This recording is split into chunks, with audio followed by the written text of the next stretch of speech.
Muito boa noite, sejam todos bem-vindos à edição desta segunda-feira, dia 9 de junho de 2025 do Cidadania S.A., seu jornal diário com as notícias, os absurdos. Nessa parte eu vou falar só sobre o Brasil e coisas que você não encontra na grande mídia. E eu vou começar exatamente por isso, porque na grande mídia você vai ouvir quanto que se gasta na viagem para não sei aonde, a primeira-dama isso, o presidente aquilo, e você não vê os efeitos, o que essas viagens trazem para o Brasil. E eu vou trazer isso aqui para vocês.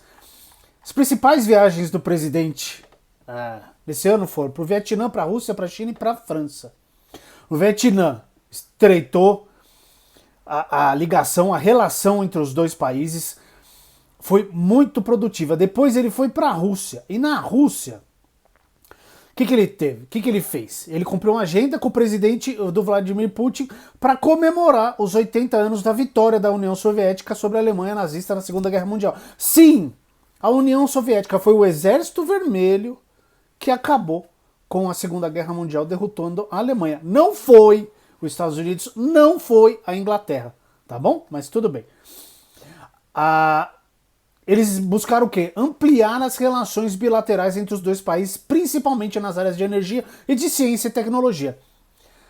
2 atos foram assinados durante a visita a Moscou, um deles sobre cooperação em ciência, tecnologia e inovação. Relações comerciais.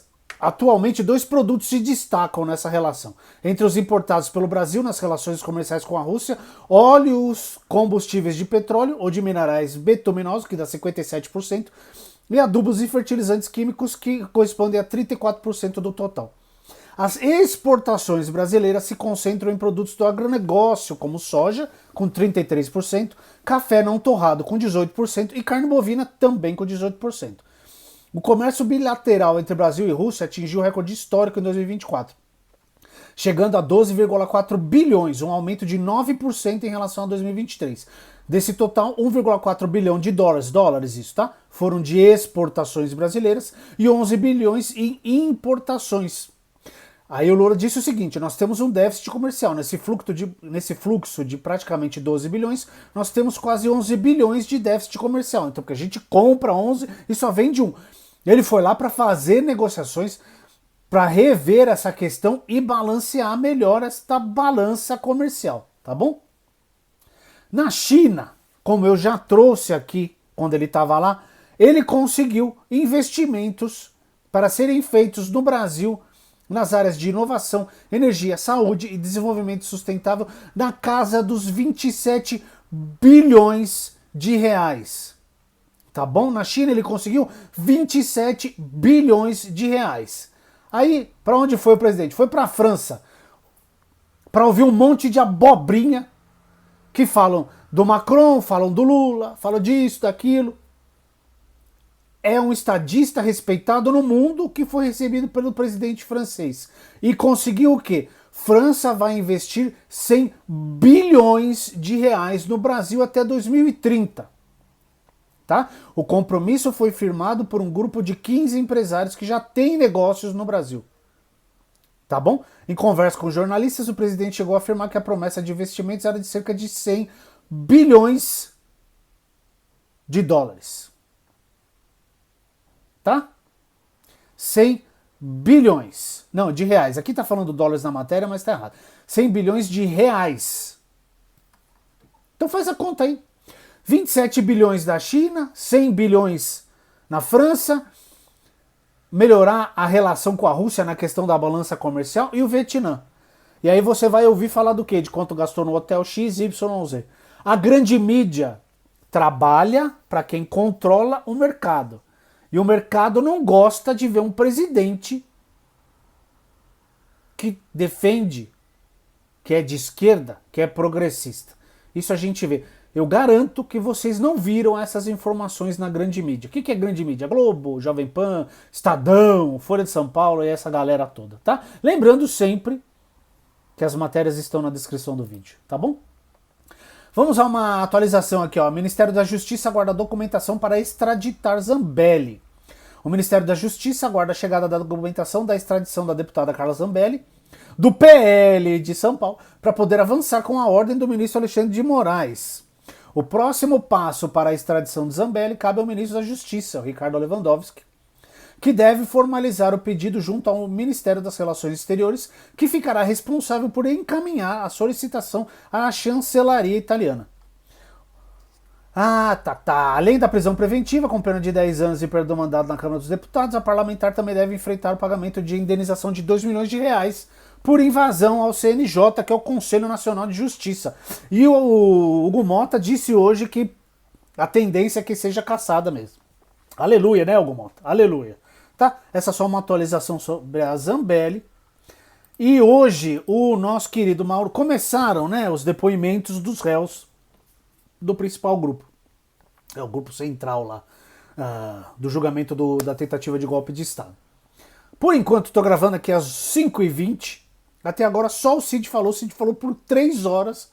Aí o Alexandre deu uma parada, porque o Alexandre já tinha feito as perguntas, o Fux tinha feito as perguntas e o PGR tinha feito as perguntas. Agora as perguntas serão dos advogados dos outros réus presentes nessa oitiva, tá bom? O que ele falou? Ele não falou nada de muito novo, porque ele também não pode falar nada diferente do que ele já falou para a PF, senão ele vai preso. Mas assim, ó, só o senhor ficaria preso, diz Mauro Cid a Moraes, Alexandre de Moraes, sobre edição de Bolsonaro em minuta do golpe. Então ele confirmou que o ex-presidente teve acesso à minuta do golpe, tá bom? Tá? Ele confirmou isso aqui. Cadê essa parte? Cid afirmou que a acusação da PGR contra os acusados de tramar um golpe de Estado no país é verídica e que ele presenciou grande parte dos fatos, mas não participou deles. Eu vi, mas não participei. É o que todo mundo está tentando fazer. Ninguém nega a existência de um plano para um golpe de Estado. O que eles tentam fazer é tirar o cliente deles de lá. Tem, mas o meu não participou. Tem, mas o meu não viu. É isso que está acontecendo. Ele confirmou a existência da minuta golpista e afirmou que o ex-presidente Jair Bolsonaro enxugou o documento retirando a prisão de autoridades. Aspas, somente o senhor ficaria preso, disse ele a Alexandre de Moraes. O resto conseguiria um habeas corpus, respondeu ironicamente o ministro. O ex-ajudante de ordens de Bolsonaro confirmou que recebeu do major Rafael de Oliveira um documento com planejamento para monitoramento do ministro Alexandre de Moraes. Ainda no depoimento, Cid afirmou que ficou sabendo pela imprensa do plano para assassinar Moraes e outras autoridades chamado de Punhal Verde-Amarelo. Ele relatou que Jair Bolsonaro articulou com os comandantes militares a publicação de notas que legitimavam a permanência dos manifestantes nas portas das unidades. Segundo ele, a ordem era dar esperança aos acampados enquanto se buscava apoio para um golpe. Segundo Cid, havia uma pressão grande para a troca de comando do exército para militares agirem. Aspas para ele. Uma alternativa seria trocar os comandantes para que o próximo comandante do exército assinasse ou tomasse uma medida mais dura e radical. Isso está naquele contexto de pressionar o presidente para assinar um decreto. Só não consigo dizer qual decreto, mas que ele assinasse um decreto para determinar um estado de sítio ou defesa.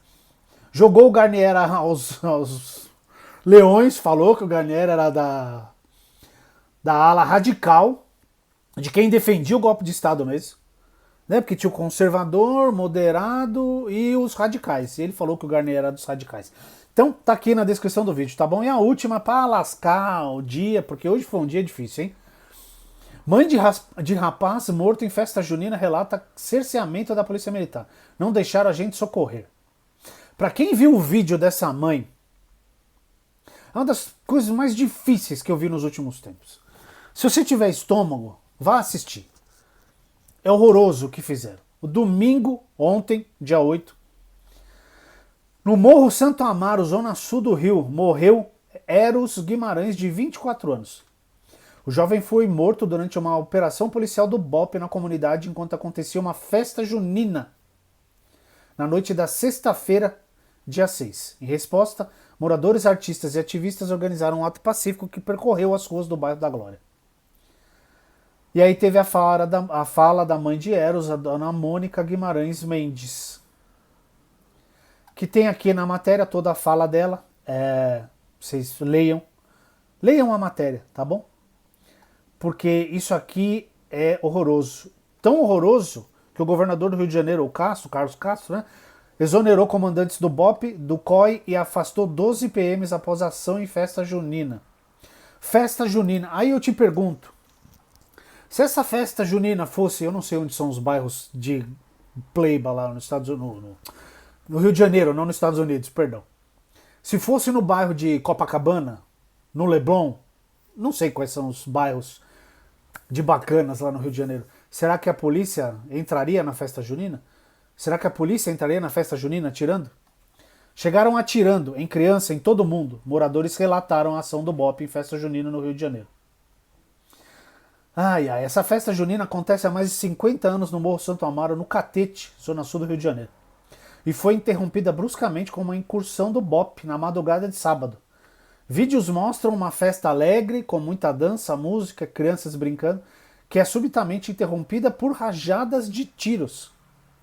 5 pessoas foram atingidas, entre elas o Eros Guimarães Mendes, que morreu no Hospital Glória D'Or. Os moradores do Santo Amaro fizeram no sábado a manifestação que estava na outra matéria.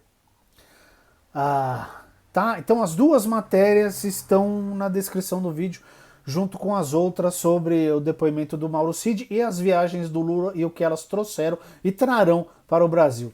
Tá bom? Então leiam muito para vocês não serem enganados. E o pessoal que gosta, curte aí, comente também, comente o vídeo, tá bom? Dê a sua opinião sobre as coisas. Deixe só o pessoal que tem o estômago no lugar do coração comentar. Como quem goste, comenta também, tá bom? Então é isso, deixa o like, se inscrevam no canal. Essa foi a edição das notícias brasileiras de hoje, segunda-feira, dia 9 de junho de 2025, do Cidadania SA. Eu volto com o próximo vídeo sobre as de fora, porque o couro está comendo nos Estados Unidos e Israel cometendo mais um crime de guerra. Um abraço e até lá.